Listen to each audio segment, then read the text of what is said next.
Hello guys, নমস্কাৰ জনালো আৰু আজি মই উপস্থিত আছো অসম বিখ্যাত মানস ৰাষ্ট্ৰীয় উদ্যান। মানস ৰাষ্ট্ৰীয় উদ্যান উত্তৰ পূব ভাৰতৰ অসমত অৱস্থিত এখন ৰাষ্ট্ৰীয় উদ্যান। ইউনেস্কো ৱৰ্ল্ড হেৰিটেজ সাইট হিচাপে ঘোষণা কৰা হয় এই বিখ্যাত ৰাষ্ট্ৰীয় উদ্যানখন।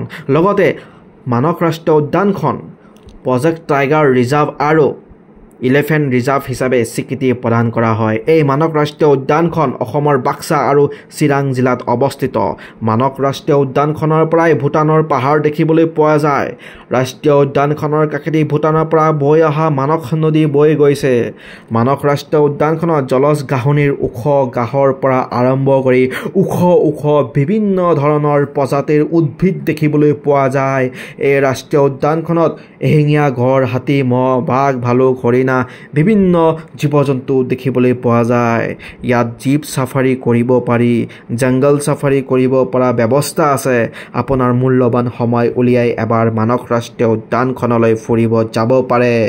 এই মানস ৰাষ্ট্ৰীয় উদ্যানখনত দেশী বিদেশী পৰ্যটকৰে ভৰি পৰিছে। জীৱ-জন্তু মুক্ত বিচৰণে আমোদ দিছে পৰ্যটকসকলক।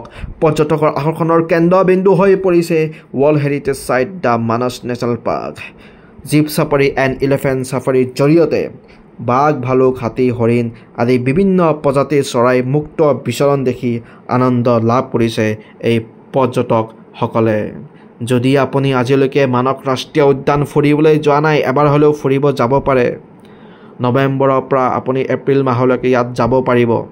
অ'কে, আৰু ডিচেম্বৰ জানুৱাৰীত মানস ৰাষ্ট্ৰীয় উদ্যানৰ নদীৰ কাষত পিকনিক খাব পাৰিব।